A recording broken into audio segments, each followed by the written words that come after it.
Hare Krishna. Welcome everyone. So today's topic is Chaitanya Mahaprabhu's Shikshashtakam. So Shikshashtakam means 8 verses which are composed by Chaitanya Mahaprabhu. Shiksha means teachings and Ashtakam means 8. So these are 8 verses composed by Chaitanya Mahaprabhu, and these are the only verses which he has composed. He has not written any other scripture or any treatise or any book, and whatever his teachings, whatever he has taught, it has been put into writing by his followers later on, and many volumes of books have been written by the 6 Goswamis such as Rup Goswami and Sanatan Goswami and Jeev Goswami.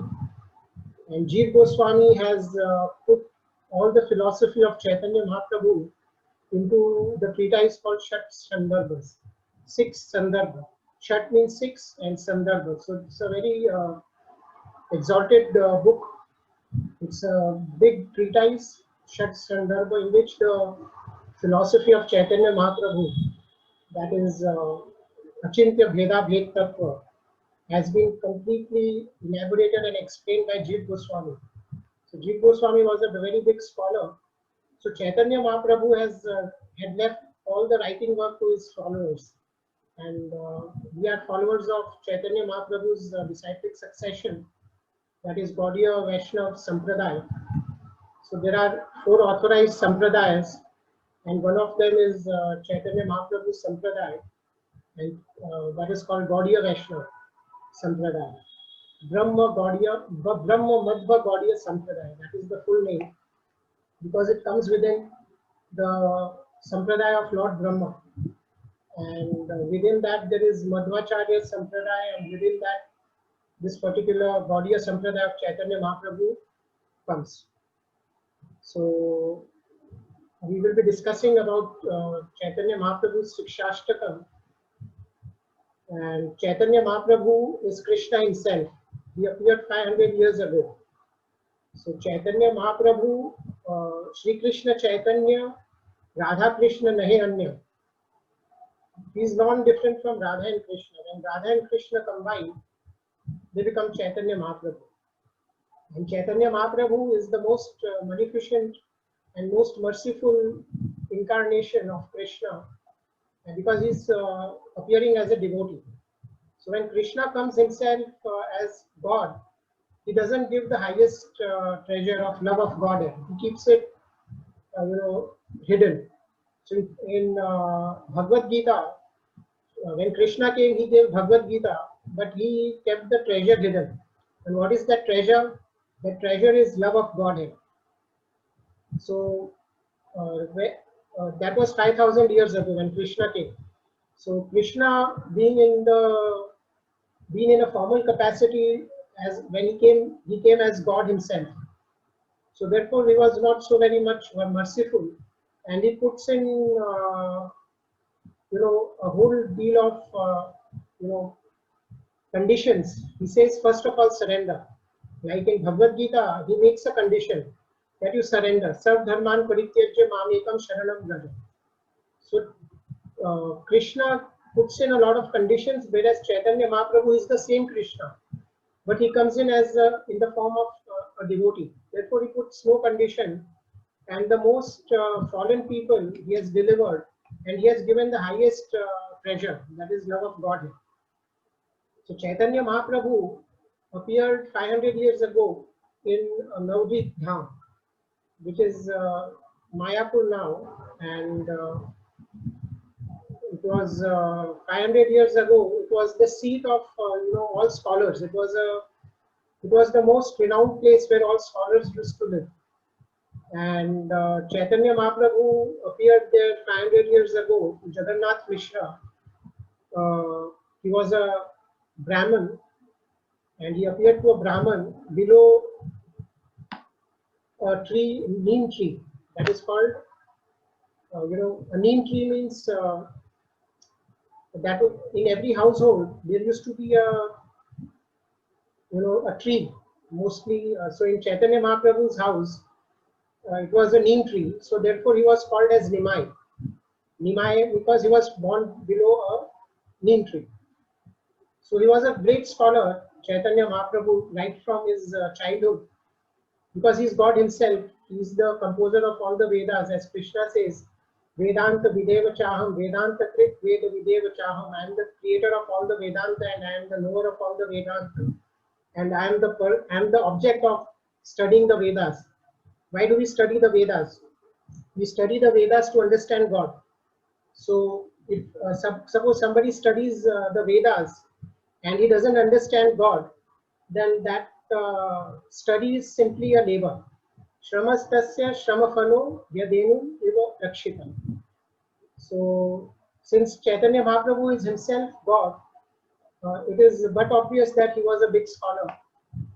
And when he was around 16 years old, one Keshav Kashmiri, he came from Kashmir to Navadvip. He was a big scholar, Keshav Kashmiri. So in earlier times, these people the scholars used to, go from one place to another. They were, centers of learning, of teachings. Like you have big centers. Like there was Banaras, and one of them was Navadvip. Banaras is also still a center, big center where all the scholars, Vedic scholars, they reside. So this, if suppose someone wanted to become a scholar and wanted to become renowned as a big Vijay, that he has won all the four directions, he used to go to all the four directions of India at various places where all the big scholars used to reside, and he used to engage himself into arguments, into Vedic arguments, and if he could defeat the other person, he would be proclaimed as a very big scholar, and the person whom he defeated, he would become his disciple. So this way, Keshav Kashmiri used to reside in Kashmir, and he was a disciple of goddess Saraswati, and he was a very great scholar. And he had already, conquered almost all, centers of teachings, and he had conquered almost all over India, all the big scholars. And now Navadvip was left. So this Navadvip is the place where Chaitanya Mahaprabhu was born, and it was a very big place of, it was a center of scholars, and big scholars were residing there. So he came to Navadvip that if I win Navadvip now, then I will be the most renowned and the biggest scholar in India. So he came to Navadvip, and when he came to Navadvip, all the scholars over there, all the grown-up men, they thought, he's a big scholar. So how do we, win over him? So they said, we will, put forward Nimai to argue with him, because he's also a good scholar. Nimai means Chaitanya Mahaprabhu. Because his Chaitanya Mahaprabhu is the name which he got after, he was known as Chaitanya Mahaprabhu after sannyas. Because when he took sannyas, he was given the name of Krishna Chaitanya. So thereafter he came to be known as Chaitanya Mahaprabhu. And before that he was known as Nimai Pandit during his young days, because he was a great scholar. Pandit means scholar. So since his name was Nimai, that was his pet name, love name, because he was born below the neem tree. And because he was golden complexion, his formal name was Gauranga. Gauranga. Gaur means golden, and Anga means bodily luster. Anga means body. So the bodily luster is golden. So he came to be known as Gauranga. So they said we will, nominate Nimai Pandit to argue with Keshav Kashmiri, and even if he loses, it is not a big deal. We will say, after all, he's a small boy. Then one of us will come ahead, and we will then argue with him. So we'll get a second chance. And in case he conquers over that Keshav Kashmiri, then it will be a very great victory for us, and it will be a matter of big pride for us that, see, just a small little boy of 16 years old, a young boy, has defeated you. So this way they assembled on the banks of the Ganges, where Nimai Pandit and Keshav Kashmiri, they argued with each other. So Nimai Pandit was a big scholar of grammar, and Keshav Kashmiri was a big scholar, everything, whether grammar, literal construction, everything. He was a big scholar. So when they assembled, all the big men, they also assembled to see this particular competition, that who wins. So Nimai Pandit told Keshav Kashmiri that why don't you compose some 100 verses in praise of the Ganges. So right there, Keshav Kashmiri immediately composed 100 verses, and he spoke them like at the speed of wind. And then Chaitanya Mahaprabhu, he was a Shrutidhar. He could remember verse once, because after all he's the Supreme Personality of Godhead. So he recited the 64th verse, word to word, exactly as he had composed. And he told Keshav Kashmiri after reciting him, he said there is a grammatical mistake, there is a mistake in this particular verse. So when he reproduced this 64th verse out of those 100 verses, or out of those 100 verses, so Keshav Kashmiri became astonished. He said, how could you remember all the whole verse, and that too the 64th verse? That means you remember all the verses, and how could you remember like that? And there's not a single, you have reproduced it as it is, as I have composed. So he said, you are a Shrutidhar. He said, yeah. So Chaitanya Mahaprabhu said, can you point out what are the mistakes in this? So this particular scholar, Keshav Kashmiri, he said there is no question of any mistake in my composition. So Chaitanya Mahaprabhu said there is one mistake, and he pointed out many mistakes in that. And one of them was, he said Bhavani Bhartu. He said this is a mistake in composition. Bhavani means the wife of Lord Shiva, and you are saying Bhavani Bhartu. So Bhavani Bhartu means, Bharta means the husband of Bhavani. So that means husband of Bhavani means husband of Durga, that is Lord Shiva. So he's saying that you are saying the husband of Shiva's wife. So there is a difference. This is a mistake. That means you are trying to imply that there is another husband of the wife of Shiva. So Bhavani means the wife of Shiva, and when you say the husband of the wife of Shiva, that means Bhavani has got some other husband. So that meaning is being conveyed. So that is a mistake in your composition. So this Keshav Kashmiri, he accepted his mistake, but he was quite astonished and surprised that how could this 16-year-old boy, how could he defeat me? So he went back to the Ganges. He said, because the next day we will again continue our argument. So in the dream, goddess Saraswati, she came in the dream of Keshav Kashmiri, because Keshav Kashmiri was the disciple of goddess Saraswati. So she told him that this Nimai Pandit is Krishna himself, he is God himself.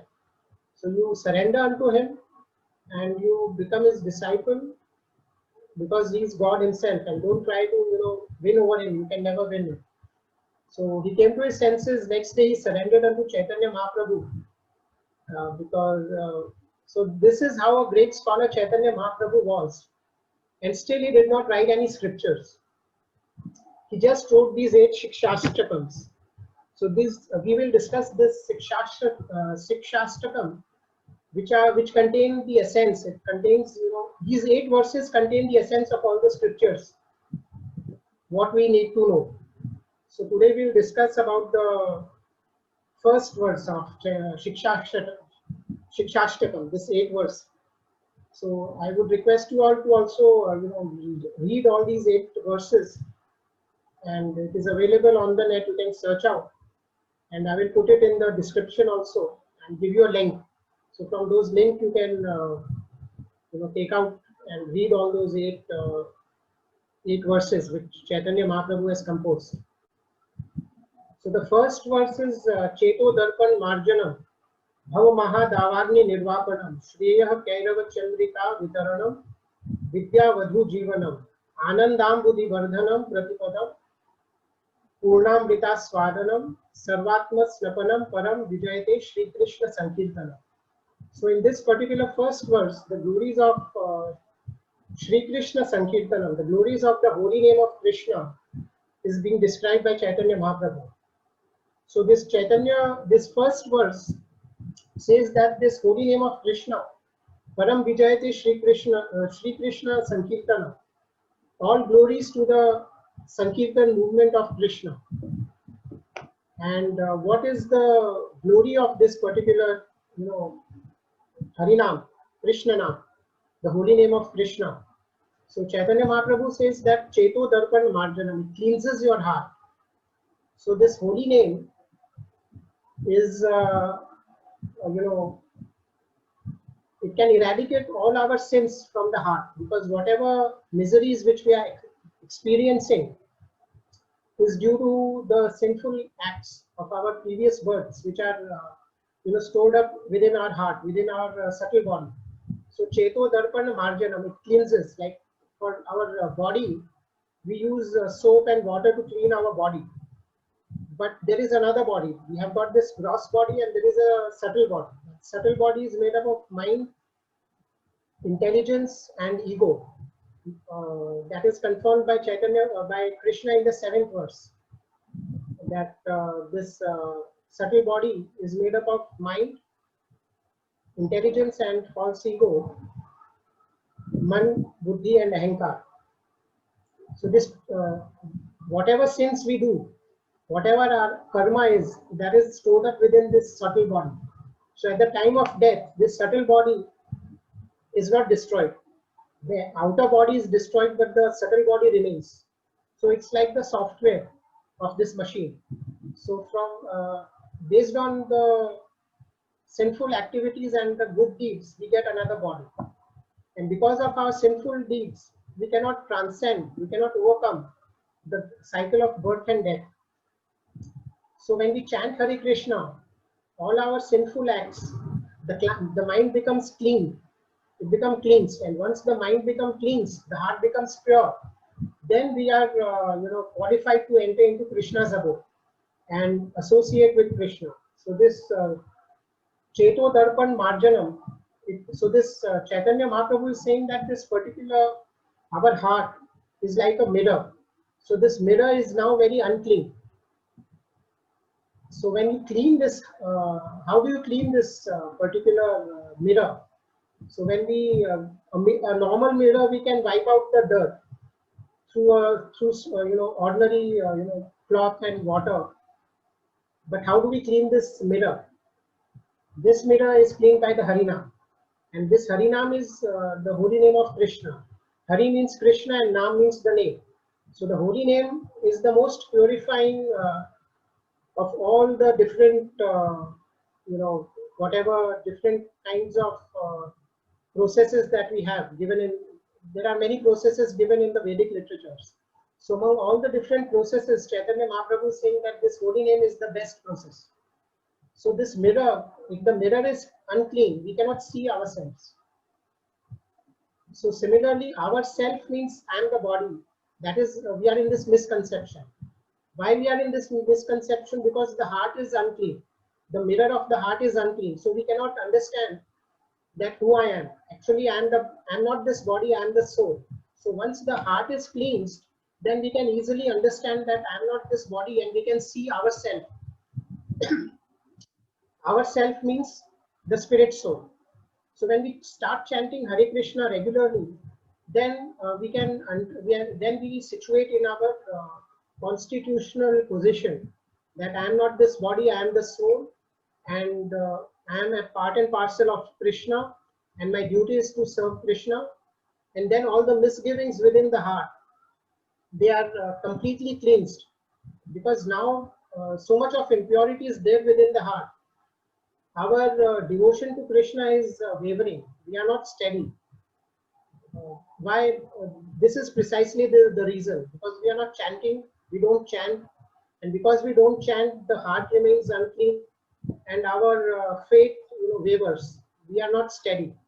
So therefore, Chaitanya Mahaprabhu says that you chant regularly.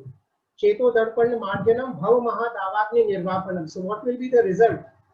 Bhava mahadavagni. We are burning within this blazing fire of birth and death.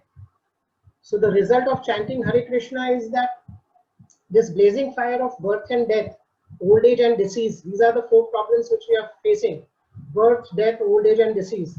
So by chanting the holy name, this blazing fire of Bhav Maha, birth, death, old age, and disease, this will be completely extinguished. Bhav Maha, Davagni, Nirvapanam. Davagni means forest fire. So this forest fire can be extinguished. So forest fire is very huge. Similarly, this problem at hand, birth, death, old age, and disease, is very big, like a forest fire. So this can be completely extinguished by chanting the holy name of Krishna. That is Chaitanya Mahaprabhu's verdict. Bhav Mahadavagni Nirvapanam Shreya Kairava Chandrika Vitaranam Vidyavadhu Jivanam. So this holy name is very soothing, like the moonlight. That is the meaning of this second line. It mostly, it's an ornamental value, this second line. It is very soothing. And Shreya Kairava Chandrika, it's like the full moon giving out, soothing moonlight. So when we start chanting Hare Krishna, our miseries, they are subdued and we feel very refreshed. That is our personal experience. So this is the second line. Shreya Kairava Chandrika Vitaranam Vidyavadhu Jivanam Anandam Buddhi Vardhanam Pratipadam. So the Anandam Buddhi, Anand means joy and Ambudhi means ocean. So the ocean of joy, happiness, our aim of the aim of the soul is, to achieve happiness, because the nature of the soul itself is Anandam Buddhi Vardhanam. It is Anandmay, Anandmayo Vyasa, Satchit Anand. The soul's nature is full of Anand. So it wants, Anand. So this Anand can be achieved by chanting the holy name of Krishna. Anandam Buddhi Vardhanam Pratipadam Purnamrita Swadanam. And we can, taste Amrita Aswadanam. Aswadanam means taste. Purna, Amrit. Amrit means immortality, and it also means nectar. So we can taste Amrit. Amrit means without death. So that is real Amrit. When we get a life without, which is free from death, birth and death, that is Amrit. Purnamrita Swadanam. So people, they want to go to, heaven. Why? To taste some nectar. That is Amrit. Because that is, they get somras over there in heavenly planets. So the karmis, they are very much interested in going to heaven. But in heaven also, the Amrit is not the absolute Amrit, because there you get a long life, but still death is there. So the real Amrit, if you want to taste, that can be achieved only by chanting the holy name of Krishna. Purnamrita Swadanam, Anandam Buddhi Vardhanam, Pratipadam Purnamrita Swadanam. So this is the ultimate teaching of Krishna, of Chaitanya Mahaprabhu, that you chant the holy name of Krishna. And in the next verse he says, and the next line he's saying, Sarvatma Snapanam Param Vijayate Shri Krishna Sankirtanam. So this is this Harinam Sankirtan is for everyone. Sarvatma Snapanam Param Vijayate. It is for everyone. There is no there is no bar that a particular, it is only for a particular caste, a so and so person, for an educated person, or for a poor person, or only for the rich. It's not like that. Everyone can chant Hare Krishna, whether you are young or old, whether you are poor or rich. Every one of you can chant. That is the prime benediction of this particular age. Everyone can chant the holy name, because Vedic mantras, there are many do's and don'ts. And in the next verse, Chaitanya Mahaprabhu says this particular Harinam, the same thing he has repeated, Niyamita Smaranena Kada, that there are no hard and fast rules for chanting this holy name. So ultimately this Hare Krishna Mahamantra is the only way to transcend the real problem of life and achieve lasting happiness, and to achieve the association of Krishna. So Harinam Sankirtan is propounded by all scriptures. It is propounded by the Bhagavad Gita, by the Srimad Bhagavatam, by all great sages. Krishna himself comes as Chaitanya Mahaprabhu, and he gives us the Harinam Sankirtan. That to chant this Hare Krishna Mahamantra, this is the Bhavaushadhi. And the Bhavaushadhi means the medicine of this particular misery of Bhav. Bhav means birth and death. So this is the medicine of overcoming birth and death. So Harinam Sankirtana. So Bhagavatam also says the same thing. Kalir dosha nidhe rajan asti eko mahan guna. That this Kaliyug is the ocean of faults, but there is one great benediction. Kalir dosha nidhe rajan. This Kaliyug is an ocean of faults, but there is one particular benediction, and what is that benediction? Kirtana Deva Krishnasya. By chanting the holy name of Krishna, Kirtana Deva Krishnasya Mukta Sangha, then you become liberated. Mukta Sangha, by becoming liberated, simply becoming liberated is not the end. You become liberated, and if you remain halfway through in the Sayujya Mukti, then you again fall down. So it says that this Krishna Naam, it not only liberates you, but it takes you back, to the ultimate position. Param Praje. Param means the ultimate. It takes you to the ultimate destination. That is the planet of Krishna. That is the ultimate abode of Krishna. Yad Gatvan Anivartante Tad Dham Paramam Mama. Krishna says, once you reach my abode, you don't come back. So how do we reach? By chanting the holy name. Hare Krishna, Krishna Krishna, Hare Hare, Hare Ram, Ram Ram, Hare. So this is the first verse of Shikshashtakam, the 8 verses composed, and we can discuss more verses next time. So thanks for joining. Hare Krishna.